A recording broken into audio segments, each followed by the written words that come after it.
the first time Alex saw Emily again after 10 years apart. She was sitting on the same park bench where they had said goodbye a decade earlier. The wood was more silvered now, etched deeper by rain and sun, but she looked almost unchanged. Same soft laugh lines around her eyes, same habit of tucking a loose strand of hair behind her ear when she was thinking. She was sketching wildflowers in a worn leather notebook, the one he had given her on their third date. He approached slowly, holding a small bouquet of daisies and buttercups he had picked along the path. Not grand roses from a florist, just honest meadow blooms, the kind she had always preferred because they don't pretend to be anything they're not. "Still drawing the things most people walk past?" he asked, voice low and warm, the way he used to when he wanted her to smile, without looking up. Emily's pencil paused. She lifted her gaze, and for a heartbeat the park disappeared, the children shouting, the distant traffic, the breeze, until only the two of them remained. "You kept the same terrible opening line," she said, but her mouth curved in that familiar half-smile that had once unraveled him completely. "I practiced it the whole walk here," he admitted, sitting beside her at a respectful distance. "Thought it might still work."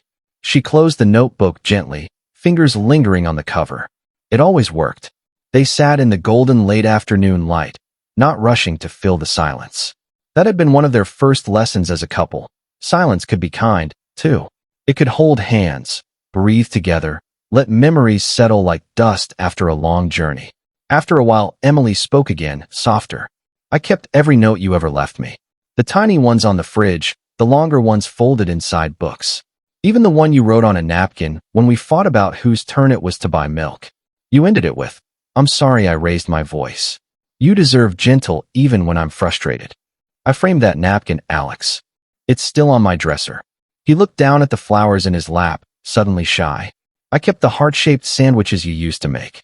Froze the last one before I left the country. It's probably fossilized by now, but I couldn't throw it away." She laughed, that clear, unguarded sound he had missed like oxygen. "We were ridiculous. We were kind," he corrected gently. "Even when we were ridiculous." They began walking then, following the gravel path that circled the lake. Their steps found the old rhythm without effort. Every few paces one of them would point out something small. The way sunlight fractured on the water like scattered coins, a dragonfly balancing on a reed, the scent of cut grass that always reminded them of summer picnics. At the far end of the lake, they stopped beneath an ancient willow whose branches swept the ground like a green curtain.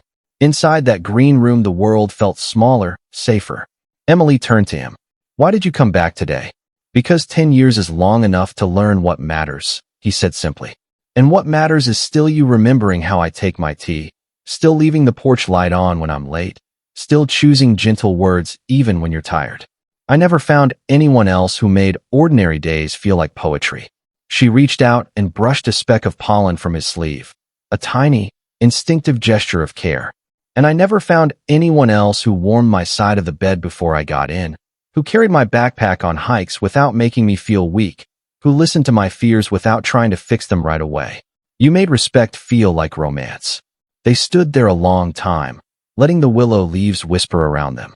No grand declarations, no urgent promises. Just the quiet certainty that had always lived between them. Eventually Alex lifted the bouquet. "May I?" he asked, holding up a single daisy. Emily nodded. He tucked the flower behind her ear the way he had done 1,000 times before, slowly, reverently, as though the motion itself was a vow. Then he took her hand, palm to palm, fingers threading together like they had never been apart. "Shall we keep adding chapters?" he asked. Her thumb traced a small circle over his knuckles. "Only if we keep writing them the same way. Small kindnesses. Honest words. Space when it's needed, closeness when it's wanted. No scorekeeping. Just two people choosing each other, every single day." "Every single day," he echoed. They walked out from under the willow as the sun dipped lower, painting the sky in peach and lavender. Somewhere nearby a child laughed, a dog barked. Life continued its ordinary music. But for Emily and Alex the melody had always been simpler. A steady heartbeat of respect, 1,000 tiny gestures of love, the patient art of staying. As they left the park hand in hand, the bench waited behind them. Older, quieter, still holding the shape of every couple who had ever sat there dreaming of forever.